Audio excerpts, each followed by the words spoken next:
Good day, Chris Whelan here from the Centre of Business Excellence, Building Better Businesses.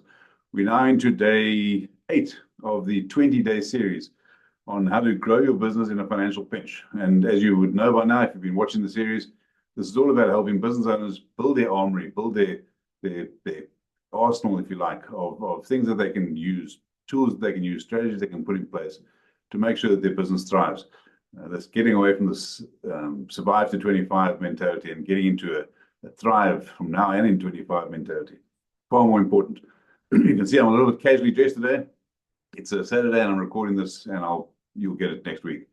But today I'm going to talk to you about refining and reassessing your sales process. Remember, business, if you're in business, you're in sales, right? There's no question of that. And so I want to talk to you today about refining your sales process. And there's three main areas I want to talk about. One, improve your lead qualification. Absolutely important. You need more leads, but you also need to make sure that they are qualified leads.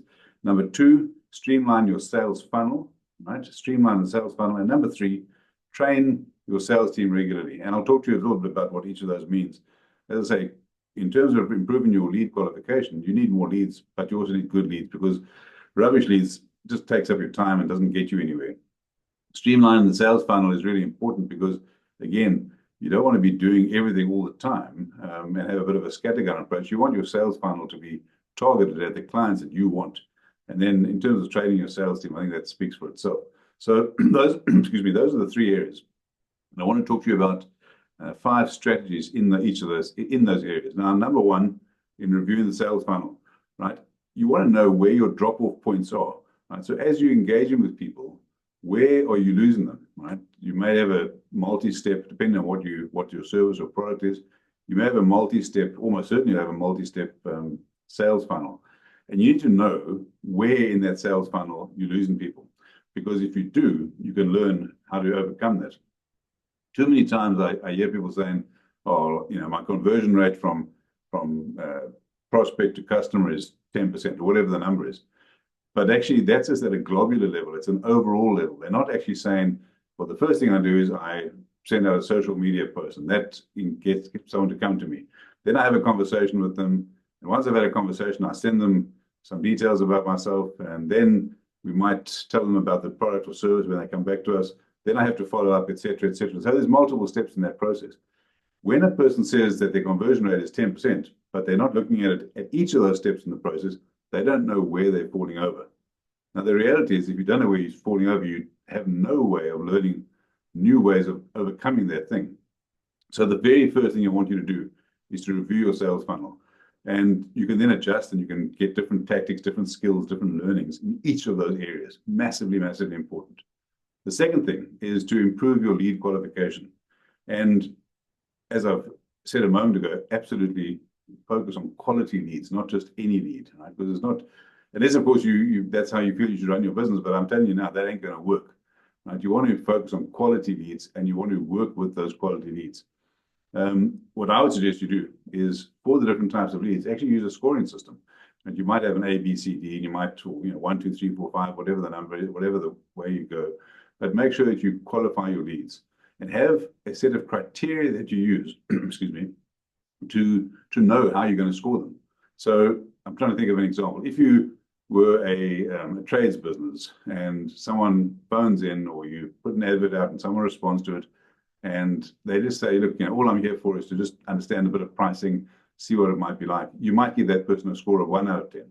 If, on the other hand, you're talking to them and you say, right, based on what you've said, you've asked them a bunch of questions, based on what you've said, that sounds like the budget will be $30,000 to $40,000, whatever the number is again. And they say, yep, that sounds right. You then know, hang on, they're not just kicking around just trying to get prices, that you've actually spoken to them. You might ask them a question about, what is it that's driving you to do this right now? And they might say, well, we've got Christmas coming up, and we're having a whole bunch of family around, so it needs to be done by then. That again increases the quality of the lead, because that person's got a definite timeline. So you again change your rating. Right? So that's the second point. Improve your lead qualification. Very, very, very important. And I'm very happy to chat with you further about that, about how you do it and what sort of scripts you can use to qualify leads. Again, too often I see businesses just doing absolutely everything, for a lead which isn't going anywhere. In fact, probably the best example I've seen of this is in a bigger business a while ago. where they put together a 30 or 40-page proposal for a piece of work. And that's what they did typically. They did it for all of their clients, right, 100% of the time. What they realized, though, is that some clients just weren't interested. They needed 1 or 2 pages. And so they did the Pareto principle and said, look, for 20% of our clients, we'll do the 30, 40-page proposal, but for the rest, we'll give them 1 page. Interestingly, their sales went up and their clients were more satisfied. And that's, well, I'd say interesting. It's probably not that surprising, but they were scared initially to do it. Once they did it, it worked. So that's the second thing, improved qualification. Third thing, excuse me, train your sales team.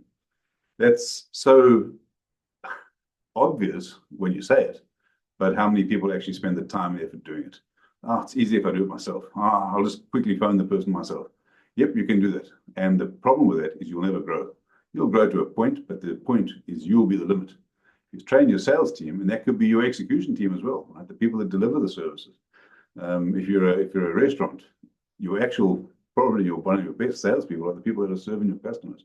If you're an architect, the person actually drawing the plans, engaging with your clients, how that client perceives that person's work is going to be a great sales technique.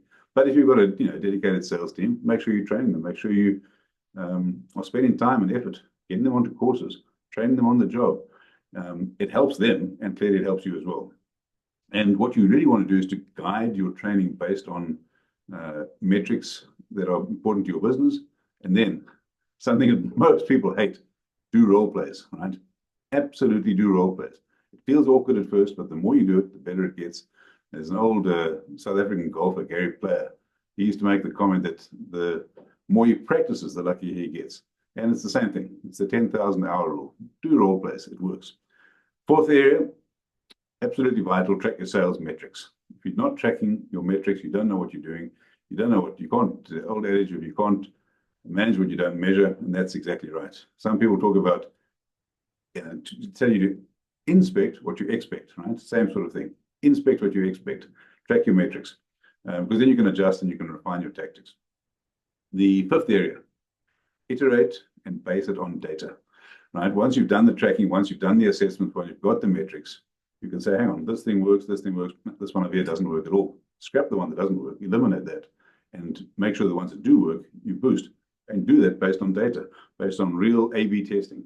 And you can then implement effective changes. That's the way I would go, and it's the way I certainly recommend you go, looking at those 3 areas, using those 5 strategies, because that will give you the opportunity to reassess and refine your sales process. What I would, one perhaps bonus offer or bonus opportunity for you, I have a very vigorous sales audit process. I'd love to go through it with you, and we can then go through your entire sales process and audit it for you. If that's of interest to you, grab some time in my diary. You've got the link below. And let's make sure that your sales process is absolutely working for your business. Once you've done it, you can then go off and you can adjust and refine. And as I say, I'm happy to share that sales audit process with you. In the meantime, have a fantastic day, and I'll see you again tomorrow. All the best. Bye.